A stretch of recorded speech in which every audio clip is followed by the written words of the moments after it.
Senhor, nós queremos manter o nosso coração aquecido. Põe a mão no seu coração enquanto você volta. Senhor, nós queremos manter o nosso coração queimando. Nós queremos lágrimas em nossos olhos. Nossos olhos estão secos. O nosso coração está frio. E nós queremos, Senhor, lágrimas, fogo. Nós queremos paixão. Estamos buscando, Senhor, porque não estamos conformados com a nossa vida espiritual. Eu sei que tem mais, eu sei que tem mais, eu sei que tem mais. Estamos aqui buscando mais. Estamos batendo na porta. Oh, nós estamos insistindo com o Senhor.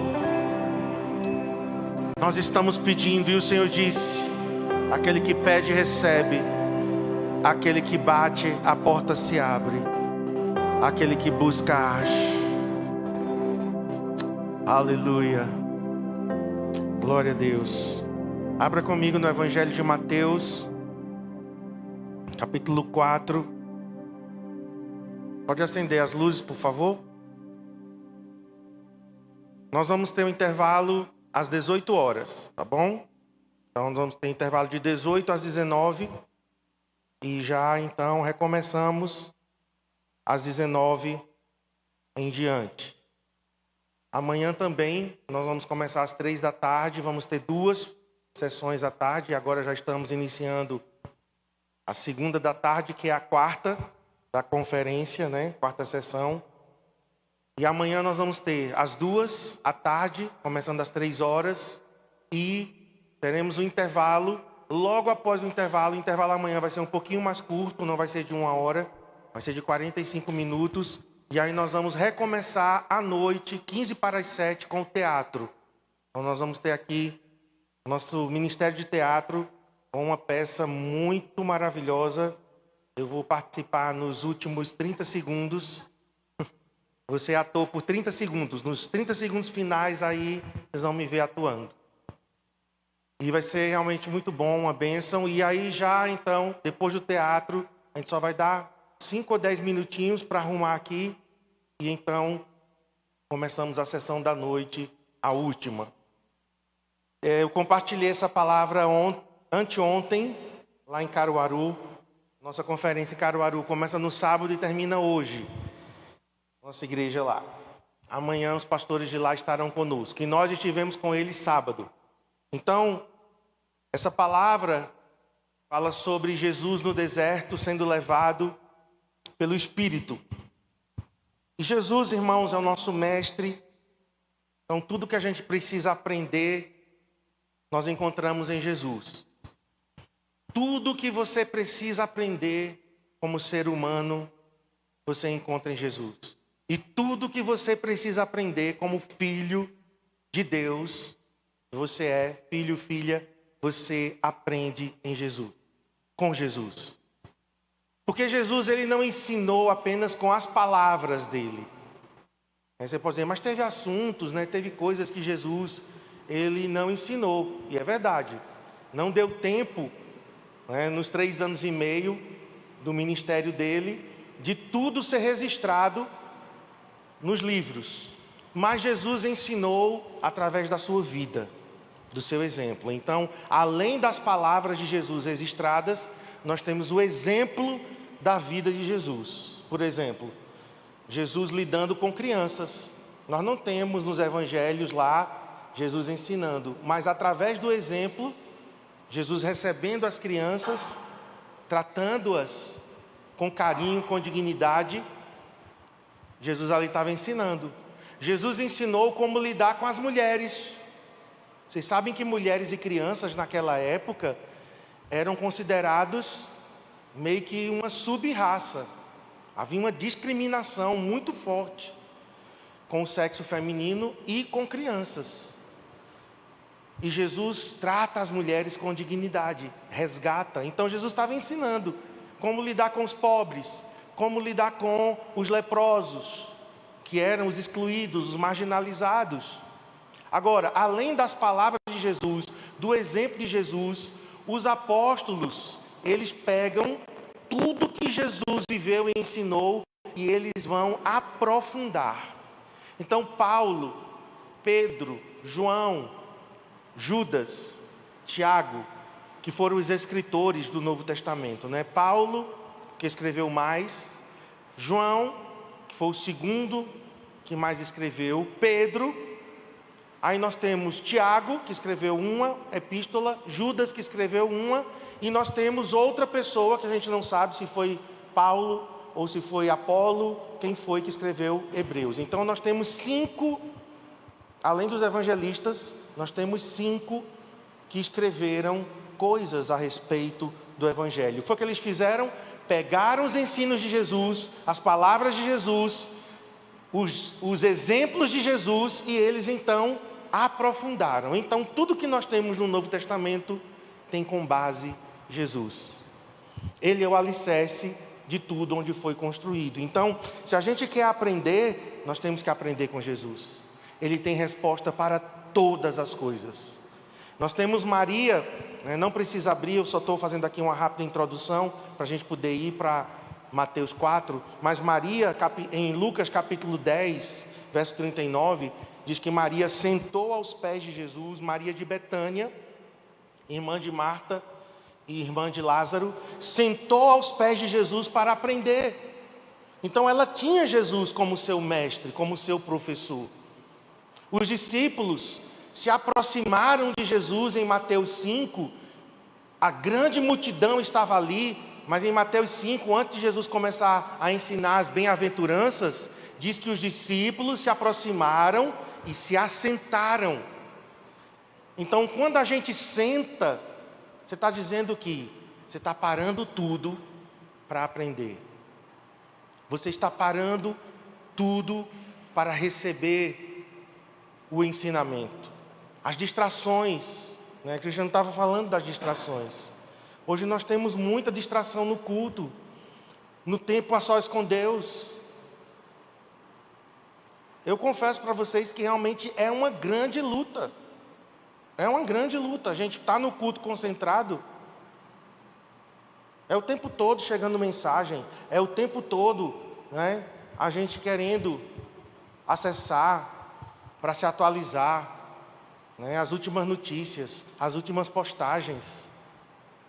E o que piora é que a nossa Bíblia também está aqui.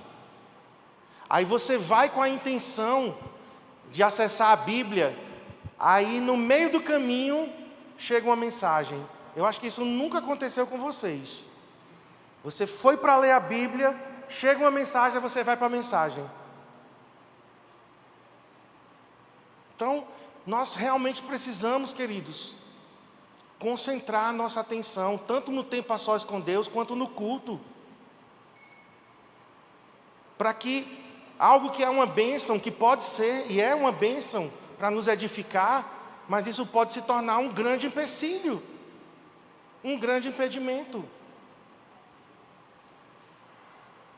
Cristiane sempre fica, Marcos, cuidado, porque as pessoas podem pensar que você está usando o celular para estar vendo uma coisa ou outra, mas quando eu uso o celular aqui é porque eu estou mandando mensagem para o pessoal da mídia, eu estou mandando mensagem para o pessoal do som, abaixa o microfone, aumenta o microfone, faz isso, faz aquilo. Mas durante o culto, eu não uso o celular para ficar olhando Instagram, mandando mensagem para não sei para quem. Tem gente que me liga no meio do culto, eu não atendo.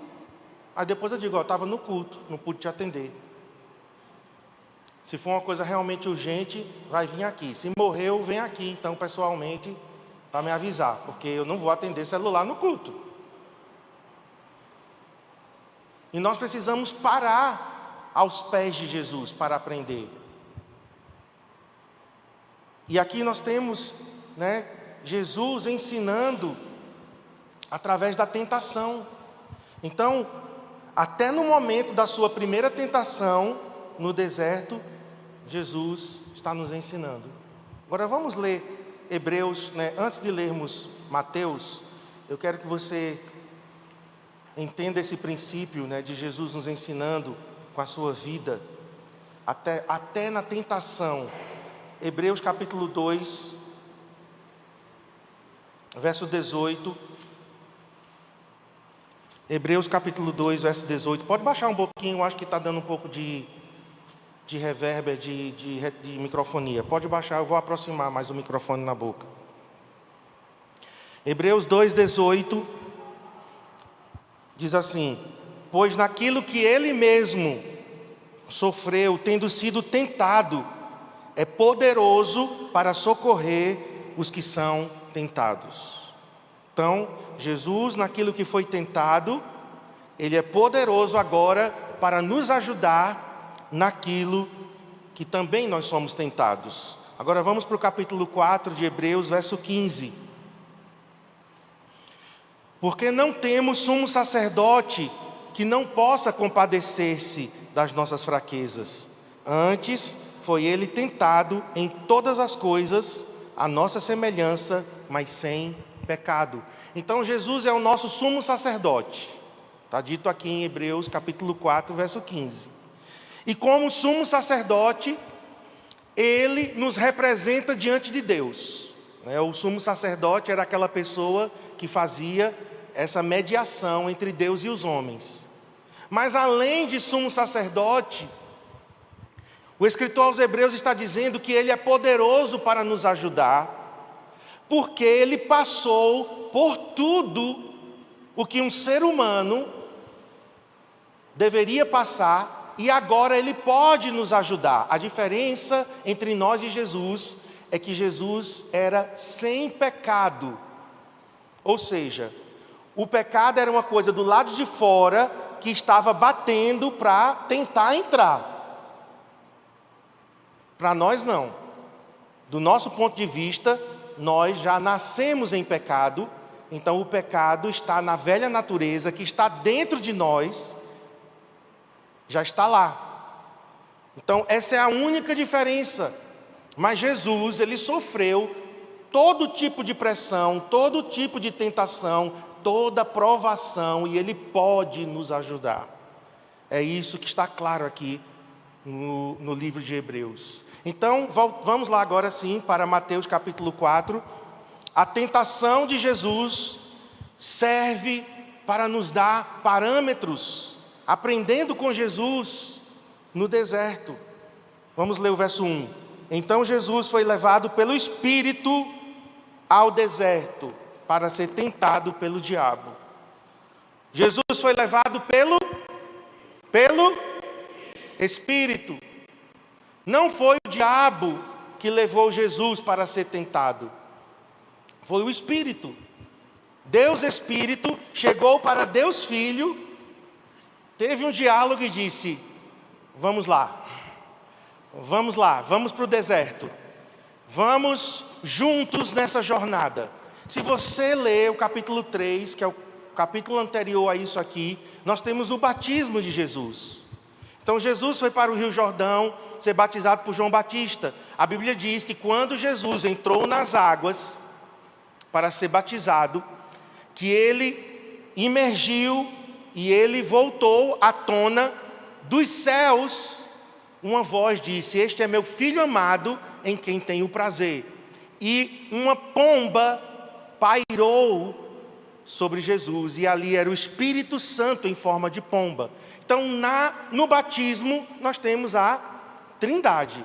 O Filho estava dentro d'água, a voz que veio do céu, e o Espírito que desceu, pairou em forma de pomba. Então, esse mesmo Espírito que veio em forma de pomba, e a pomba simboliza a pureza, a simplicidade, a delicadeza, esse mesmo Espírito agora conduz Jesus para o deserto. Então, olha, o deserto não é um local de derrota. Não era para ser. E por que Jesus foi para o deserto? Para nos mostrar que é possível vencer no deserto. Amém? Porque Israel falhou onde? Onde foi que Israel falhou? No deserto. Então Jesus teve que ir para o deserto, assim como Israel foi e falhou. Aí se só fosse Israel, o que é que a gente diria? Todo mundo que vai para o deserto vai falhar também. Todo mundo que vai para o deserto vai cair, vai pecar, vai morrer. Aí Deus disse: não, eu vou mostrar através do meu filho que é possível ter vitória no deserto. Amém? Com as mesmas tentações que Israel sofreu, o filho sofreu. E como o Cristiane disse aqui, ele encobriu a glória dele, ele não deixou de ser Deus, mas ele encobriu. O que é isso? Para você entender melhor, né? Porque esse encobrir da glória, parece que ele deixou de ser Deus. E o encobrir é mais ou menos o seguinte.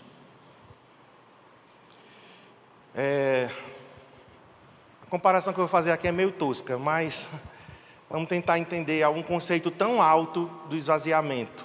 Porque o apóstolo Paulo diz que Jesus se esvaziou da sua glória. A gente acha que ele deixou de ser Deus, mas não. Ele apenas encobriu. Vamos imaginar o Superman, certo? O Superman em ação, com a roupa voando, com aqueles raios que saem dos olhos, com aquela força, né, sobre-humana. Agora, imagine o Superman como Clark Kent. Ele é o Superman, mas ele não está usando suas prerrogativas de Superman. Ele está encobrindo. Mas no momento que ele precisar, ele usa. Ele pode usar. Então Jesus, ele não deixou de ser Deus. Ele apenas encobriu. Ele escondeu suas prerrogativas de Deus. Então aqui no deserto, Jesus está como homem. No Monte da Transfiguração, Jesus estava como homem. Então Jesus subiu para orar como homem. Porque senão a gente fica dando desculpas. Ah, mas ele estava como Deus. Então se ele estava como Deus, eu não posso. Eu não tenho como imitar, eu não tenho como seguir esse exemplo. Então, não é isso. Jesus estava como homem. E ele foi levado para ser tentado. Então, em algum momento, em nossas vidas, o Espírito Santo vai nos levar para o deserto. Eu já fui para o deserto várias vezes. Várias vezes. De tempos em tempos eu sou levado pelo Espírito para o deserto, para ter uma nova experiência com Deus, para aprender algo mais, para subir de nível, para ser graduado.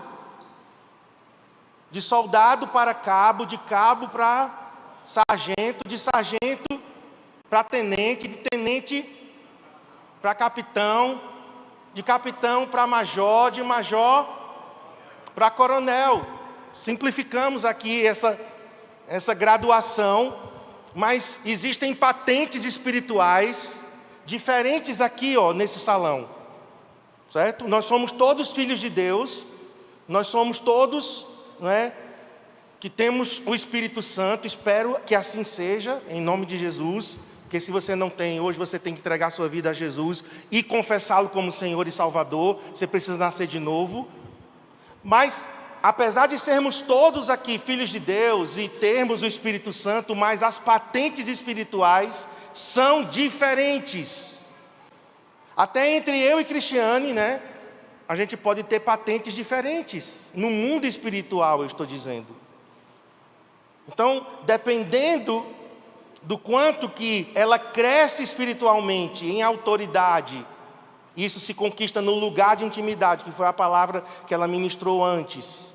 E ela já ministrou aqui uma palavra há acho que um ano e pouco atrás, conhecido nos lugares celestiais. Quando os filhos de Seva encontram o endemoniado, né, e vão tentar expulsar, em nome de Jesus que Paulo prega.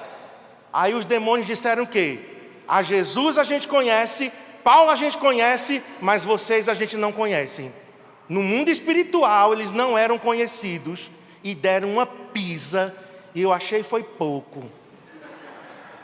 Acho que alguns crentes hoje deveriam levar uma pisa mesmo para ter vergonha na cara.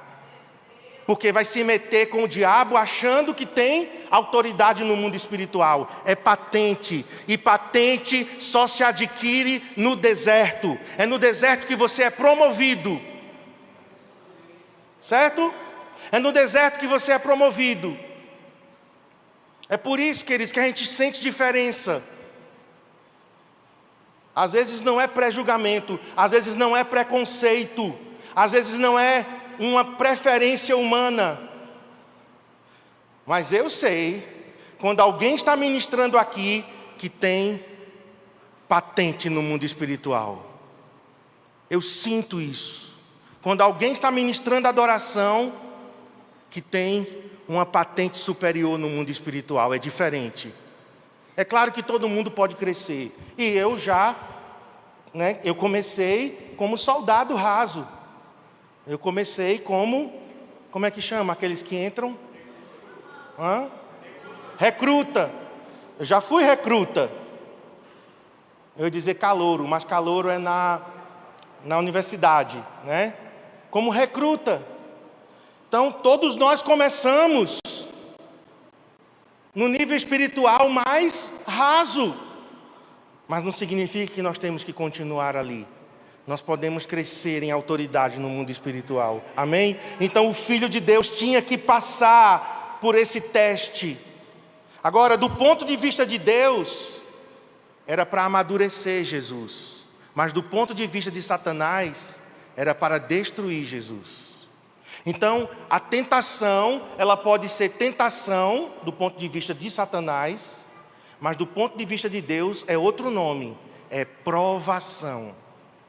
Então, em uma mesma situação, você pode estar sendo provado e tentado. Depende de que resposta você vai dar. Uma mesma situação, porque a gente só acha, por exemplo, a pessoa está sendo tentada a trair o cônjuge, está sendo tentada a adulterar. A gente só olha por esse lado. Mas se ela disser não à tentação, a tentação se tornou o quê? Uma provação que ela foi aprovada. Ela foi aprovada. Então Deus fez com que aquela situação promovesse ela a um novo nível de autoridade, porque ela disse não. Amém? Então vejam, é a mesma palavra, inclusive. No Novo Testamento, a palavra para tentação e provação é a mesma. Então, dependendo do ponto de vista, dependendo do contexto e da resposta que a pessoa dá, então, pode ser tentação para destruir e pode ser uma provação para aprovar. Porque Deus nunca prova para reprovar. Ok? Eu contei lá em Caruaru, né? Assim, tudo que eu sei de português, eu devo a 2 professoras que eu tive. Mas uma delas era o cão chupando manga. Todo mundo tinha medo dela. Por quê? Porque no primeiro dia de aula, ela chegava com a cara bem feia, bem fechada. Ela dizia: sabe por que eu estou aqui? Eu estou aqui para reprovar vocês. Meu prazer. Ela dava uma gargalhada de bruxa. Meu prazer é chegar no fim do ano e reprovar todos vocês. E o ano que vem ter vocês aqui nessa mesma sala. E a gente, olha, tremendo de medo.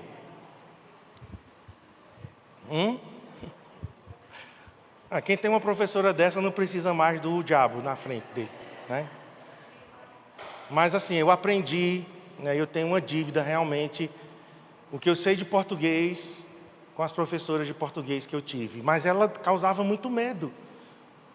Eu acredito que era um teatro que ela fazia para tentar, né, era uma didática meio bizarra que ela tinha, para tentar, assim, né, dominar a sala e não perder o controle. Era bizarro, mas ok. Só que Deus, irmãos, Ele não nos prova para nos reprovar, para nos destruir. Deus não nos coloca em uma situação para dizer: eu vou acabar com ele, acabar com ela. Não. Deus, Ele diz: eu vou colocar você nisso, porque eu quero que você cresça. Eu quero que você saia disso mais maduro. Eu quero que a patente Estou tocando assim no ombro porque na farda, né, dos militares, a patente é colocada aqui, no ombro. Porque eu quero que você suba de nível espiritual. Amém? Vamos verso 2. Depois de jejuar 40 dias e 40 noites, teve fome. Então, o jejum de Jesus foi 40 dias. Alguns dizem que foi um jejum apenas de sólidos, de comidas sólidas, por isso que ele teve fome.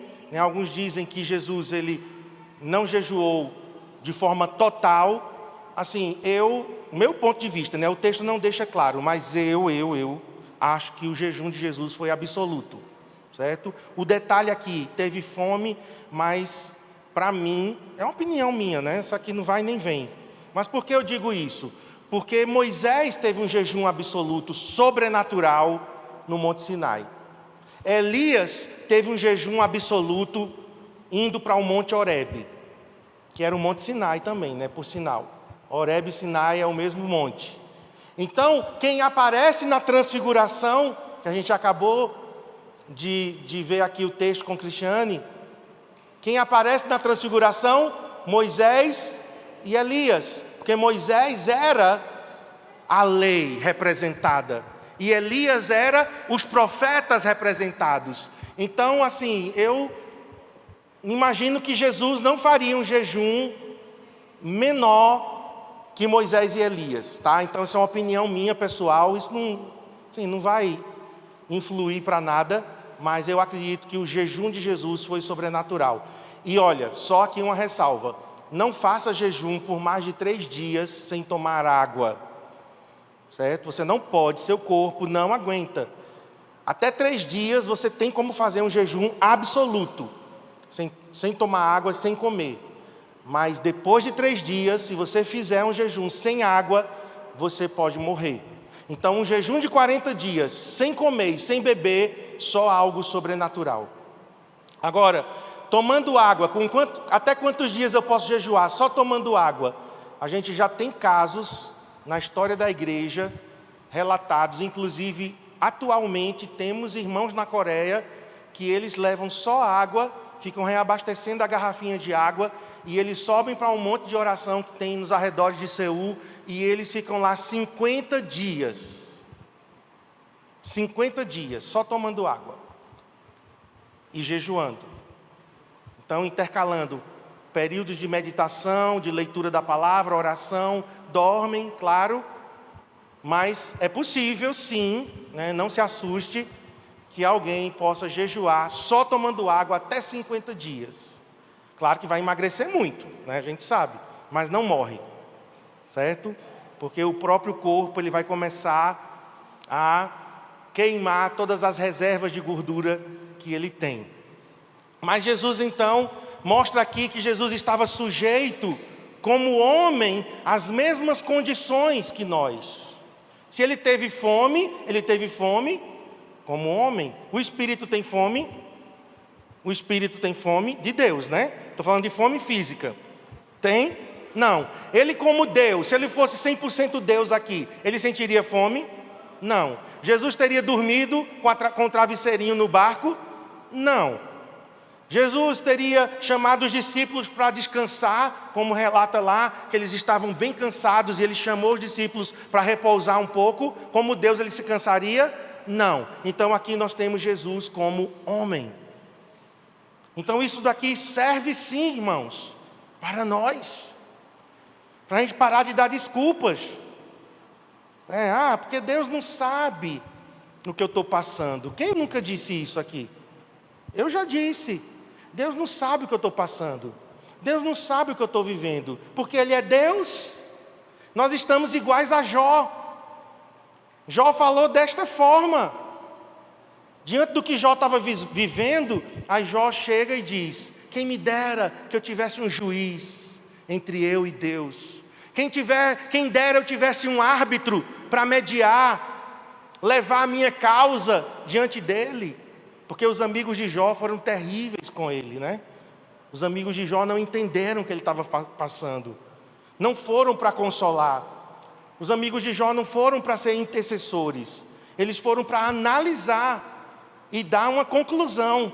E a gente sempre faz isso, né? A gente sempre fica analisando a vida dos outros e dando as sentenças, as conclusões. Não, se você está passando por isso, é por isso. E Jó, poxa, eu queria ter alguém que me entendesse. Aí o que foi que Deus fez? Respondeu a Jó. Enviando quem? Quem é o mediador agora entre Deus e os homens? Jesus. Jesus é a ponte. Jesus é a resposta ao clamor de Jó, que é o clamor do coração de todos nós. Eu queria que alguém me entendesse. Como eu queria que alguém me entendesse. Deus já te respondeu, enviou Jesus. Amém? A resposta de Deus. Então Jesus, Ele sabe o que eu e você vivemos, passamos, enfrentamos, o que é ser humano, o que é ser um ser humano. Ele sabe. Como humanos nós temos muitas limitações. Então se você disser, eu fui abandonado, Jesus também foi. Eu fui traído, Jesus também foi. Eu fui perseguido, Jesus também foi. Meus amigos, Jesus também. Ou seja, se nós formos ver, Jesus pode sim nos socorrer, porque Ele se identifica comigo e contigo. O nome dele é Emanuel, e Emanuel significa Deus conosco. Amém? Verso 3. O tentador aproximou-se dele e disse: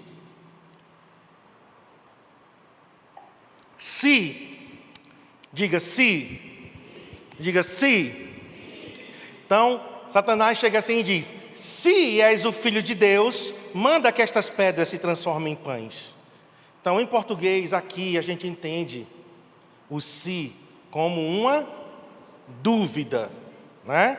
O se é uma partícula que expressa dúvida, mas o se, na língua que o Novo Testamento foi escrito, não é dúvida. Aqui é uma afirmação. E para isso, claro, tem que se estudar, né, a língua que o Novo Testamento foi escrito. Mas aqui seria assim: uma vez que você é filho de Deus, já que você é filho de Deus, visto que você é filho de Deus, mande que essas pedras se transformem em pães. Então não era uma dúvida da identidade, era um desafio à identidade. É diferente. Uma coisa é Satanás duvidar: será que tu és filho de Deus mesmo? Eu acho que você não é. Isso é uma coisa. Outra coisa é ele chegar e dizer: já que você se diz filho de Deus, já que você se diz um servo de Deus, já que você é um crente em Jesus Cristo, então agora a gente vai para uma parada aqui. É um desafio. É como se ele estivesse batendo de frente. Identidade, queridos, é algo muito importante nas Escrituras. Nós precisamos conhecer a nossa identidade. Olha, Satanás conhece mais a tua identidade às vezes do que você mesmo. Porque se você nasceu de novo, ele sabe. Ele sabe. Ele sabe porque tem a marca do sangue sobre a tua vida. Aí ele não pode tocar. Mas às vezes nós mesmos não sabemos. Ou estamos nos comportando aquém da nossa identidade. A pastora Jerusa compartilhou, comigo, com o Cristiano, a experiência que ela teve com o filho mais novo.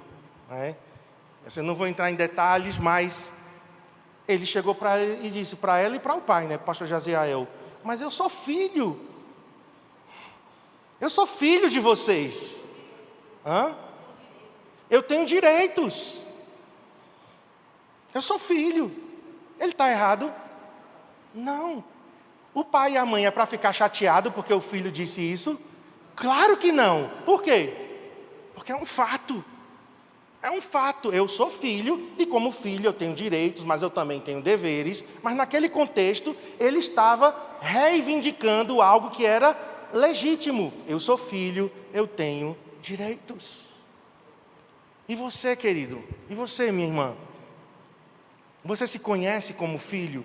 Você se reconhece como filho e como filha? Porque aqui, Satanás estava confrontando essa identidade. Eu sei que esse confronto está acontecendo hoje, nos nossos dias. Como crentes, nós estamos sendo confrontados. Ah, vocês são cristãos? Então, façam isso, provem aquilo, digam isso. Ah, você é crente? Então vamos ver. Então esse conflito, ele sempre existiu, e está aqui, e existe conosco. Então a sugestão aqui é o quê? Já que você é filho, use o que estiver ao seu alcance, como filho, para suprir uma carência. Olha para mim, carência é uma isca que o diabo quer usar para nos fisgar. Estamos carentes de alguma coisa, e pode ser carência financeira, pode ser carência sexual, pode ser carência de atenção, qualquer carência. Aí o diabo diz: você não é filho de Deus? Se você é filho de Deus, então todas as coisas você pode suprir. E não é bem assim. Jesus não ali, porque era filho de Deus, ele ia mandar as pedras se transformarem em pão, porque ele queria. Ele poderia sim fazer. Mas a motivação era uma satisfação imediata, era uma satisfação rápida. Então cuidado, eu e você temos que ter muito cuidado com as nossas carências. Uma pessoa carente está vulnerável. Quando é que uma pessoa cai? Quando ela está carente. Quando ela tem uma necessidade que não foi suprida. E é por ali que o inimigo vai, tentar nos atingir. Então supra a sua necessidade e sua carência. Jesus estava com fome, e esse foi o ponto onde o diabo buscou para tentá-lo, como se dissesse: faça qualquer coisa, mas supra a sua necessidade. Use seu poder, use a sua prerrogativa de filho, que tem para o seu próprio benefício. Foi a sutil sugestão de Satanás. Você sabe aquelas pessoas que têm algum tipo de autoridade, quando o guarda de trânsito para, eles estão errados, o que é que eles fazem? Usam a sua prerrogativa de forma totalmente inadequada. Certo? O cara vai lá, ultrapassa o limite de velocidade, o guarda para, e aí ele sai do carro. Você sabe quem eu sou? Não, sei não. Eu sou o juiz. Sim, ok. Eu acho que o policial, e daí? Você sabe com quem está falando? Ou seja, ele está usando suas prerrogativas de forma inadequada, para satisfazer sua vontade, seu bel prazer, e não é assim. Você sabe que a gente distorce: tudo posso naquele que me fortalece? Esse é um versículo muito citado, e os crentes gostam. Tudo posso. Tudo posso o quê? Tudo posso o quê? Não, tudo posso naquele que me fortalece. O que Paulo estava dizendo é: eu tudo suporto, eu tudo aguento, eu tudo passo naquele que me fortalece. Ah, meus irmãos, vai estudar a Bíblia. Como o Cristiane falou, pega o contexto, isola um versículo do contexto e vai servir de pretexto agora. Tudo posso naquele que me fortalece. Sim, significa o quê? Que você agora faz o que quer? Não. As prerrogativas de um filho de Deus serão usadas da forma adequada. Então, para irmos para o verso 4, todos teremos carências, todos temos faltas em algum momento da nossa caminhada. Vou repetir: carências sexuais, emocionais, financeiras, profissionais, de autorrealização e outras. Agora, tentar supri-las da nossa maneira, na nossa hora, pode ter um preço muito alto. Poderá custar. A gente conhece pessoas que perderam o casamento. Por quê? Porque tentaram suprir uma carência com a pessoa errada. Perdeu o casamento. Perde o emprego. Perde até a salvação. Por quê? Porque foi tentar suprir uma carência da forma errada, no momento errado, pelo caminho errado. Vamos ver a resposta que Jesus dá ao diabo. A resposta que Jesus dá ao diabo, nessa primeira tentação, é a resposta que Jesus tem para mim e para você hoje. Diante das nossas carências, o que é que Jesus está nos respondendo? Jesus disse, verso 4, está escrito. Então Jesus conhecia a Bíblia. Jesus lia a Bíblia. E a Bíblia de Jesus era o Antigo Testamento. Está escrito. Só faltou lhe dar a referência. Em Deuteronômio, capítulo 8, verso 3, foi o que Jesus disse. Nem só de pão viverá o homem, mas de toda palavra que procede da boca de Deus. Amém? Então, para nós, Jesus está falando, ei, carentes, necessitados, ei, nem só de pão, nem só de se satisfazer viverá o homem viverá da palavra que sai da boca de Deus. Jesus estava dizendo, Deus é a nossa fonte, Deus é a nossa fonte. Suprir carências vai fazer com que a gente sempre volte para o mesmo lugar. Foi o que eu preguei domingo passado, né? Você bebe da água do sexo, você bebe da água do dinheiro, você bebe da água da fama, do sucesso, dos estudos, dos títulos. Aí você tem que beber de novo. Mas se você beber da água que o Senhor dá, da palavra que procede da boca de Deus, nunca mais você terá sede. Amém? Esse é o segredo, é nós irmos para o Senhor. Moisés aqui, quando ele escreve esse versículo, em Deuteronômio 8, verso 3, depois você leia, Moisés está falando da total dependência que o povo de Deus tinha em sua caminhada. Ele estava dizendo, ei Israel, vocês suprem suas carências e necessidades no Senhor. O maná caía todos os dias, representando o sustento que o Senhor dava de forma sobrenatural. Eles não tinham condições, gente, de produzir nada. Como é que eles iam cultivar, trabalhar no deserto? Eles eram peregrinos no deserto, mas o Senhor os sustentou. Então o homem, nós não vivemos só do natural, de suprir carências e necessidades.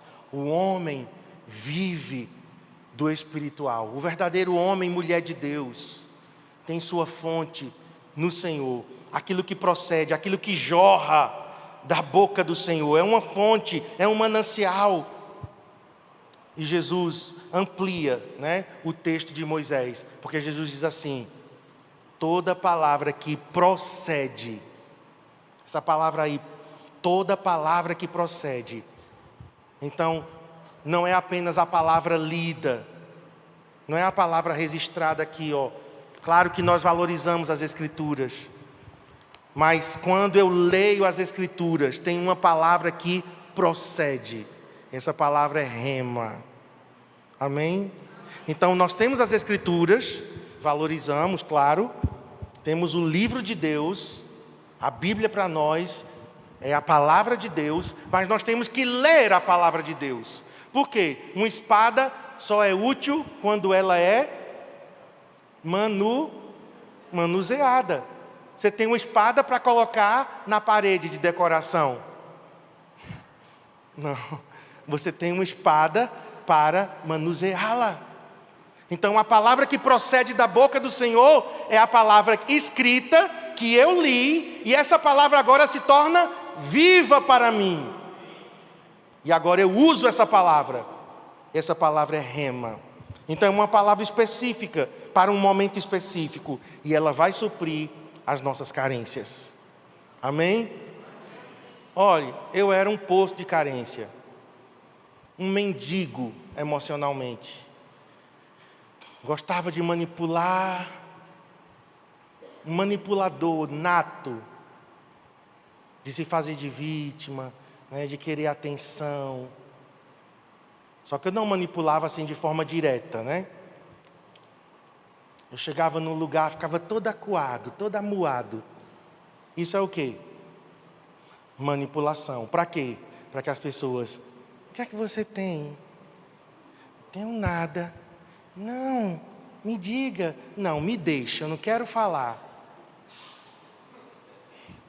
Poço de carência. Mas quando a palavra de Deus começou a entrar na minha vida, e vai lá cortando, vai lá suprindo, vai lá preenchendo, lacunas vão sendo preenchidas. Amém? Mas vamos seguir aqui, que ainda tenho mais algumas coisas para falar antes da gente terminar. Então, verso 5, o diabo levou a cidade santa. Agora vamos para a segunda tentação.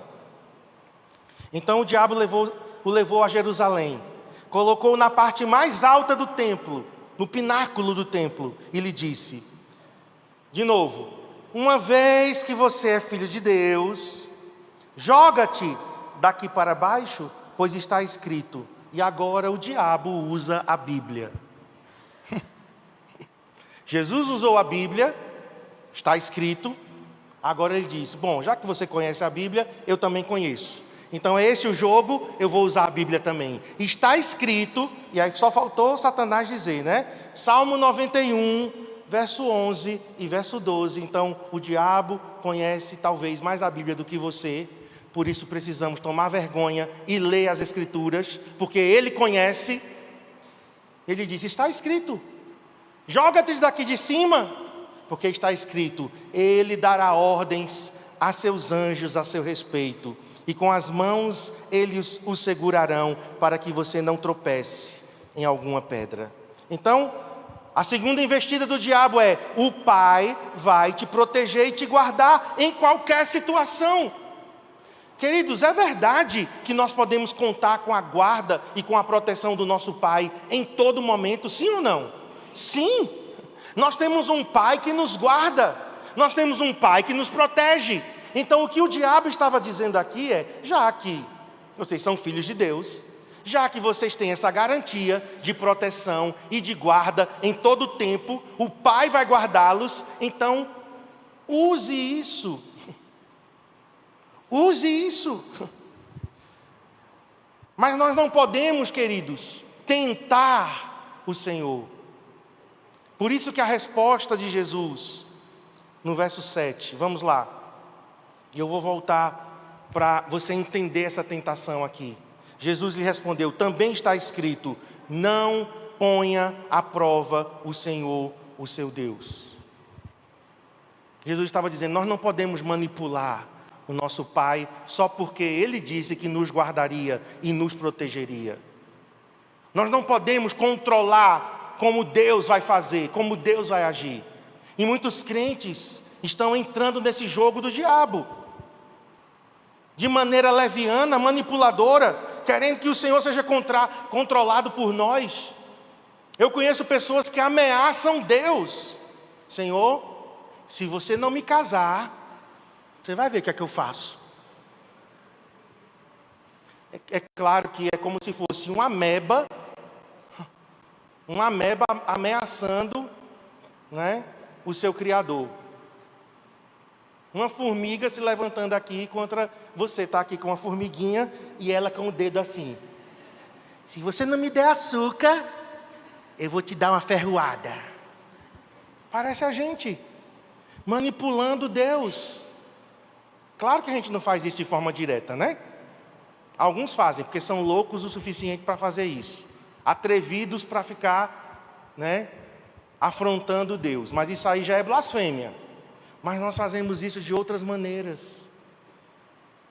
Ah, o Senhor não me respondeu, então, hoje eu não leio a Bíblia. Hoje eu não oro. Ah, o Senhor não me respondeu, vou dar mais meu dízimo. Vou deixar de ir para o culto do Senhor por uns 2 domingos. Vou colocar o Senhor de molho. Eu contei lá em Caruaru, experiência que eu tive sexta-feira. Nós estamos há 1 ano procurando um terreno para construir, comprar e construir. E nós... A nossa casa, né? Nós temos uma casa, mas a gente quer em um outro local. E a gente está esperando aí há 1 ano. Aí eu estava esperando uma resposta essa semana. Aí a pessoa, né, a corretora me ligou na sexta-feira de tardezinha. Eu estava aqui ainda. Aí ela disse, pastor, o dono do terreno não aceitou a sua proposta. Aí nessa hora, gente, assim, em 5 segundos passa um monte de coisa, né? Aí na hora eu pensei assim, Senhor, eu sou dizimista. Olha a manipulação. Que vergonha. Senhor, mas eu sou dizimista. Senhor, eu sou um servo fiel. Um terreno o Senhor não quer me dar.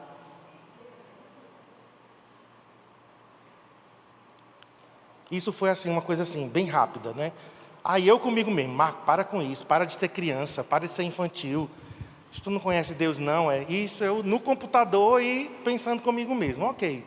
E eu, não, mas eu estou bem, lá.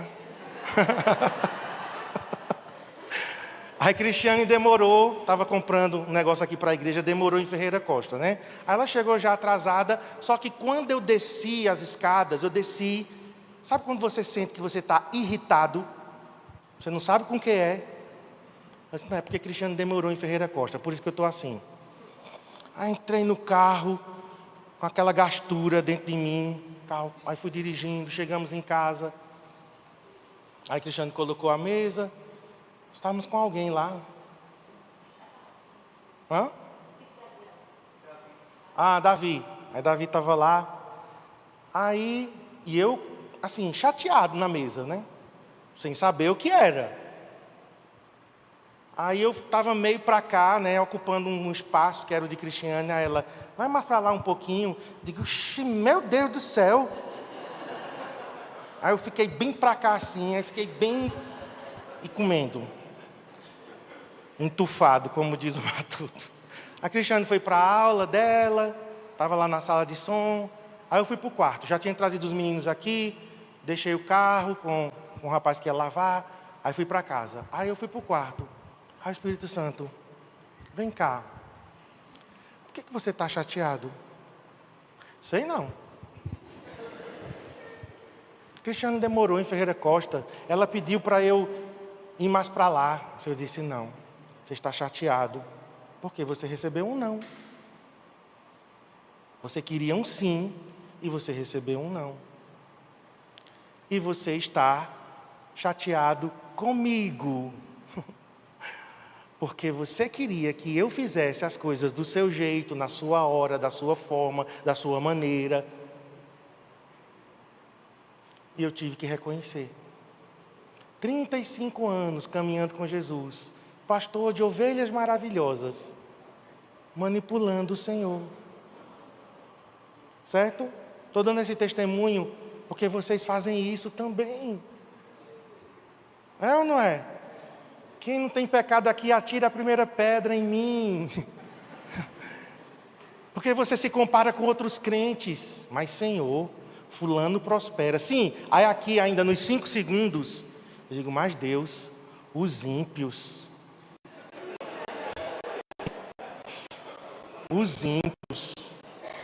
Não dão o dízimo, não te servem, não são obedientes ao Senhor e tem terreno lá onde eu quero.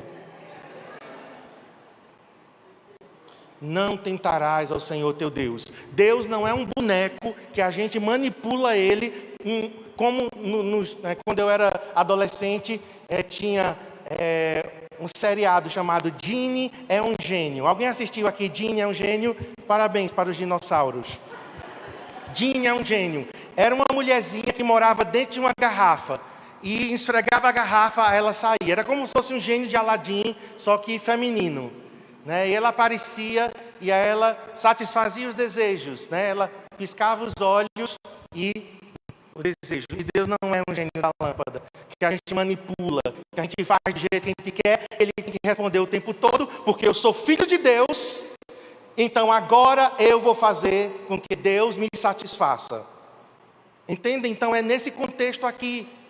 Satanás, ele queria que Jesus manipulasse a vontade de Deus, se jogando, porque está escrito no Salmo 91, que Deus enviaria anjos. E aí Jesus disse, não tentarás o Senhor teu Deus. E quantas vezes nós estamos tentando o Senhor? Como Israel, é porque eu não tenho mais tempo. Né? Minha hora já foi embora e eu preciso terminar aqui. Mas eu vou passar como dever de casa para os bons alunos da Bíblia que nós temos aqui. Amém ou não? Amém, amém ou não amém? Não existe não amém, né? E você vai ler em casa Êxodo 17,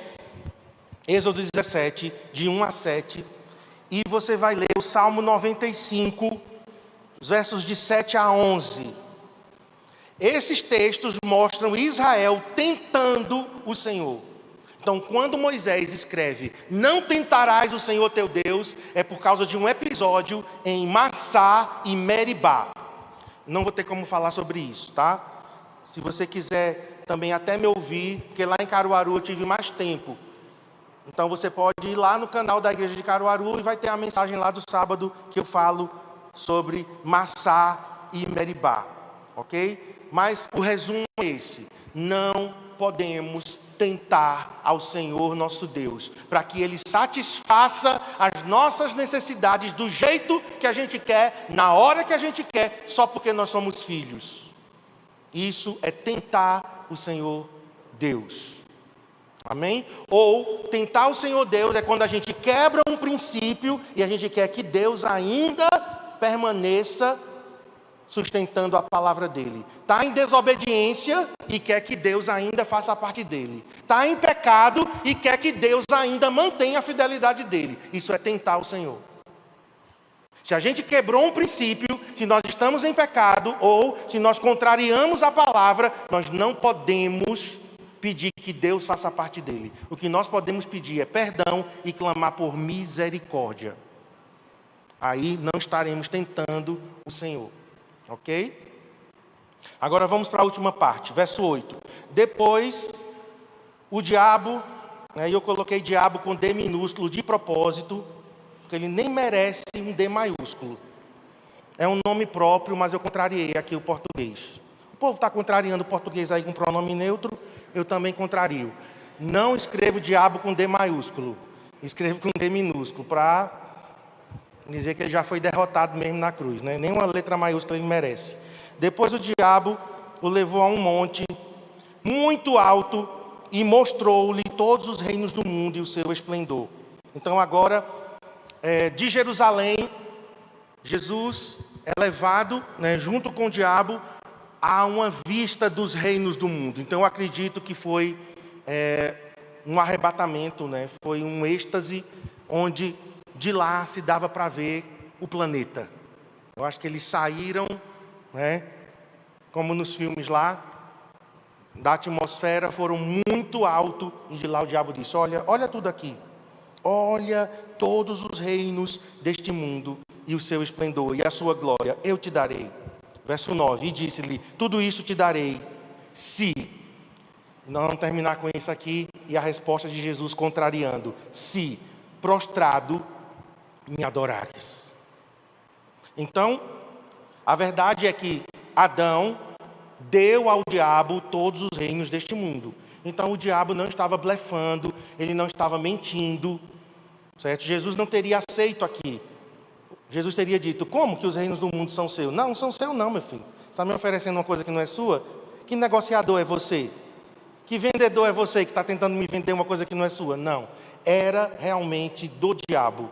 Porque Adão tinha dado a ele na tentação e na queda do jardim. Foi passado para o diabo o domínio deste mundo. Então, Jesus estava agora diante dessa oferta.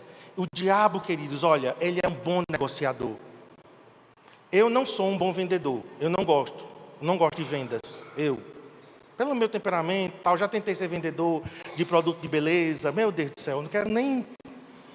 Eu e Cristiane já vendemos, E colocava as coisas em cima da mesa e começava a fazer, e mostrando, e demonstrando. E as crianças vinham, derrubavam tudo. E você, que coisa linda, Dá vontade de dar um cascudo. Tira esse capeta daqui, pelo amor de Deus, Mas você não pode, porque você é vendedor. Que coisa linda. Vamos lá, arruma tudo de novo. Aí o menino vinha, derrubava tudo. Então, para vendedor, eu não gosto. O vendedor tem que conversar, o vendedor tem aquela manha, aquela lábia, e envolve, e tenta convencer, Então, o vendedor é um caso à parte. O diabo é um bom negociador. É um bom negociador. Ele sabe como convencer, ele sabe, só que ele está negociando com uma moeda, certo? Ele está oferecendo os reinos deste mundo em troca de uma moeda. Vamos ver que moeda é essa. Mas a proposta aqui era o caminho mais fácil, era um atalho. Você, Jesus, não precisa sofrer. Você não precisa ir para a cruz para ter os reinos deste mundo. Sem dor, sem perdas, sem renúncia. E é isso que ele está dizendo para mim e para você hoje. Você é filho de Deus. Você é filha de Deus. Você já tem a salvação. Então, você não precisa renunciar a mais nada. Você não precisa abrir mão do pecado. Deus já te perdoou. Oh, para com isso. A graça de Deus na sua vida. Você é filho, pode pecar à vontade. Já foi perdoado na cruz. Que mentiroso. Por quê, queridos? Porque não existe cristianismo sem renúncia. Não existe. Não existe cristianismo sem dor. Jesus enfrentou a cruz para poder ir para o trono. Todo discípulo tem que ir para a cruz para depois ser exaltado. Não existe isso. Se o diabo está tentando te convencer que você não precisa renunciar mais nada, a única coisa, queridos, que foi de graça é a salvação. Mas a vida cristã, ela é na graça, porque a graça nos capacita para viver a vida cristã. A graça nos capacita para a gente renunciar. Então, qual é o lema das academias? No pain, no gain. Vamos falar inglês?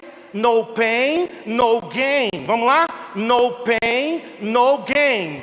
Ou seja, sem dor, sem resultado, sem ganho. Ganho muscular. Como é que você ganha músculos? Com dor. Por que dói? Por que eu não quero ir para a academia? Eu não quero ir para a academia. E fico com raiva de quem me chama. Estou com raiva de Cristiane. Todo dia ela vai para a academia. Oh, meu Deus do céu. Por quê? Porque eu não quero dor. Eu não quero dor. Eu não quero dor. Simples. Eu não quero ir malhar. Eu não quero levantar peso. Não quero, porque eu sei que eu vou sofrer.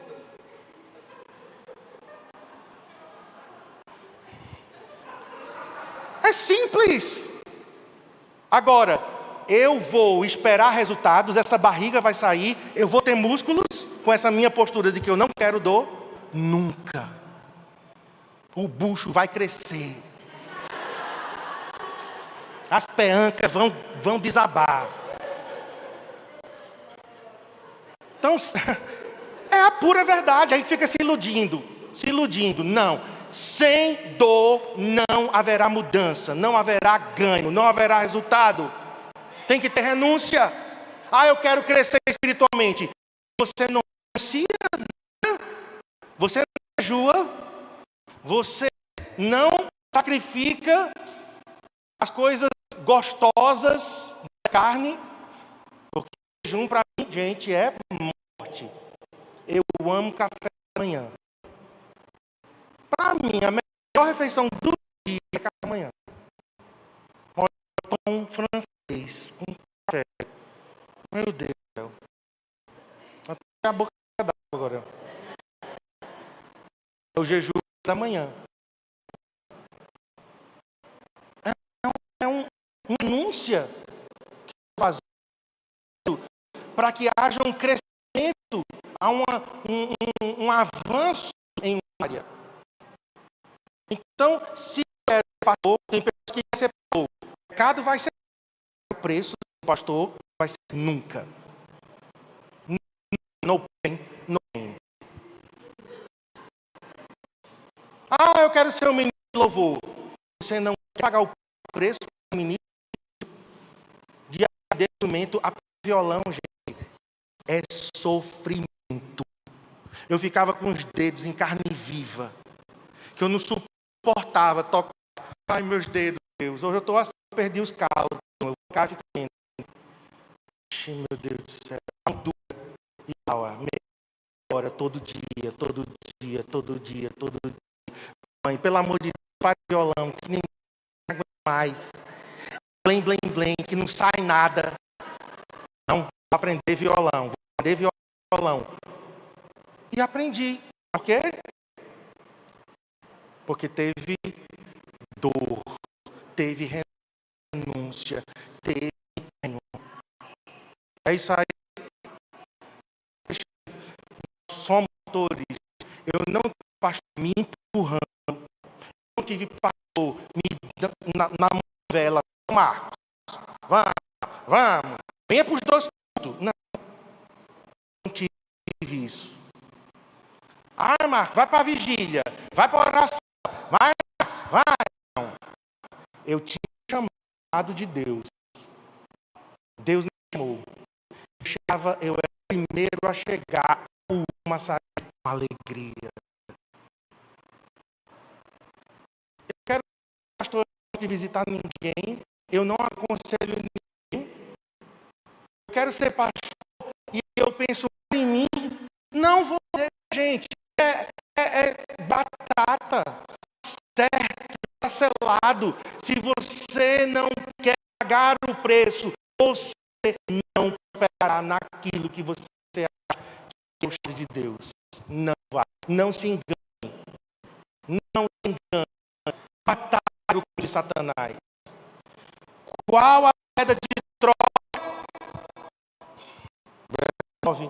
Se prostrado me adorares. A moeda, adoração. Por isso, adoração é a joia rara. A joia rara do cristianismo. Se a W é adoração. Porque adora você corre e foca.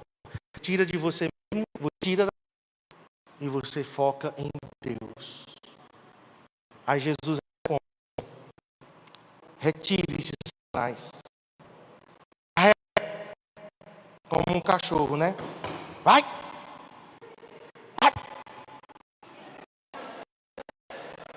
Está escrito, adore o Senhor, seu Deus, e só Ele para o culto. Isso aqui dá outra pressão. Pensar aqui não. Então, como eu estou falando de adoração nos domingos, da próxima vez que eu pregar num domingo, nós vamos considerar nessas 2 palavras. Se prostrado, me adorares. Se prostrado, me adorares.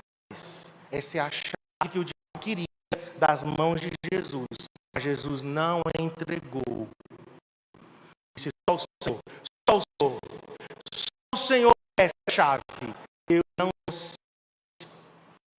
querer o caminho mais rápido, não quero nenhum atalho.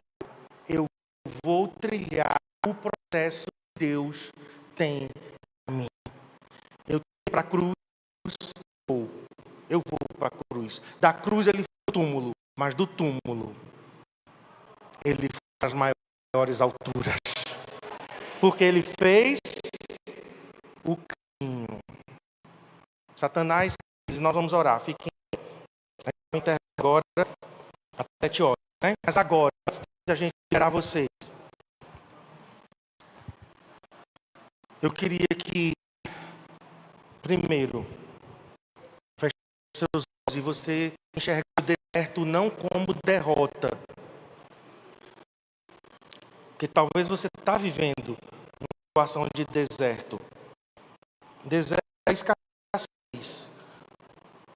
Um deserto é quando alguma coisa está faltando. Deserto é quando desertos são extremos. Frio e calor. Frio e calor. No deserto, escorpiões, víboras, cobras. O deserto não é um lugar confortável. Mas Jesus venceu no deserto. Jesus venceu, eu e você podemos vencer. Vários desertos que eu já enfrentei, eu já venci no deserto. Eu estou aqui é porque eu venci. Agora eu estou em outro deserto. Tudo bem. Se eu já passei um e não fui destruído, Então eu sei que eu posso, com o Espírito Santo, por esse deserto que eu estou passando hoje, também, sem ser destruído, vitória. Fale com o Senhor. Diga: Senhor, se o Espírito Santo está me levando ao deserto, não é para eu ser destruído, é para eu ser amadurecido. Me ajude a responder nessa jornada de forma correta. Segunda coisa, nem só de pão viverá o homem. Resposta de Jesus. Você vai agora sobre isso. Nem só de pão viverá o homem, mas de toda do Senhor. Você vai dizer: Senhor, Tu és a minha fonte. Então eu vivo pela Tua palavra. Eu vivo pelo que o Senhor diz. Eu vivo pelo que o Senhor fala. Eu vivo pelo que o Senhor libera. Porque o Senhor é a minha fonte. Esse homem não é a minha fonte. Essa mulher não é a minha fonte. Esse emprego não é a minha fonte. O dinheiro não é a minha fonte. O sexo não é a minha fonte. Da palavra que jorra. Da palavra que jorra. E receba agora essa palavra. São águas, meus irmãos. A palavra de Deus é comparada a águas. Deixa essas águas agora fluírem na tua vida e satisfazerem a tua sede. Deixa a água de Deus fluir agora em teu coração.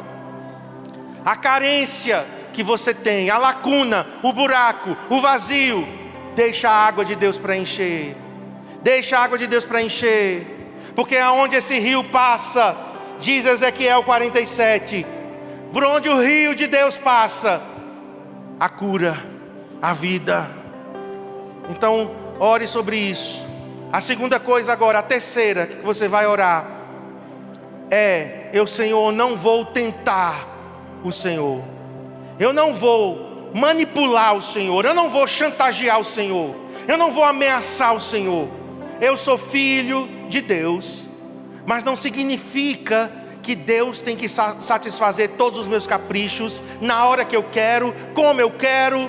Senhor, me ajude a amadurecer. Eu quero ter um amor maduro, um amor que sabe até ouvir um não, um espere, um não e um espere de Deus.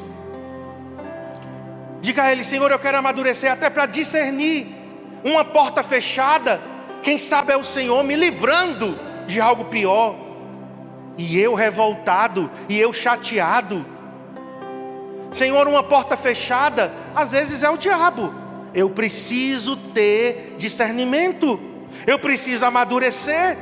Porque às vezes é o inimigo que está ali tentando me impedir. E eu preciso saber.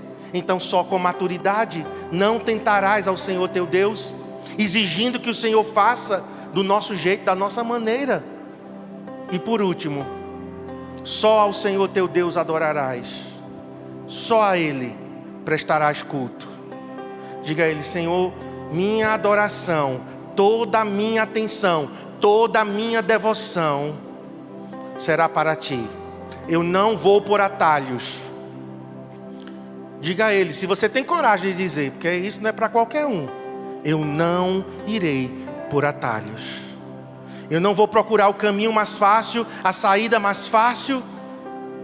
Eu não vou evitar o confronto. Eu não vou evitar o conflito. A minha velha natureza está em conflito com a nova natureza. A carne batalhando contra o espírito.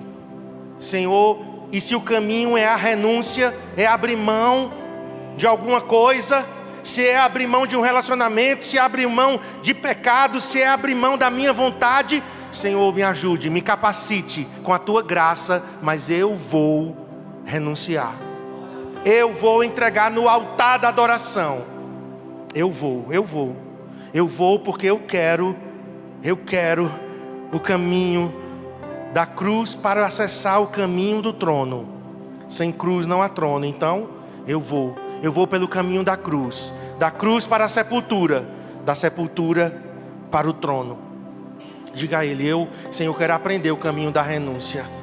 Porque os servos de Deus mais íntimos, os servos de Deus que pisaram neste planeta, mais íntimos, foram os que mais renunciaram, mas também experimentaram as maiores bênçãos, as maiores intimidades, a maior comunhão. Se você tem um chamado missionário, pastoral, pede para o Senhor tirar da tua vida toda acomodação e preguiça. Se você tem um chamado para um ministério, se o Senhor está te chamando para ser um ministro na casa de Deus, na palavra, no louvor, um missionário, sabe, diga a Ele: Senhor, eu quero trilhar o caminho que é necessário trilhar, e eu não vou fugir disso, eu não vou evitar disso. Em nome de Jesus, sela, Senhor, essas orações que cada um aqui está fazendo. Sela essas palavras. Em nome de Jesus. Amém.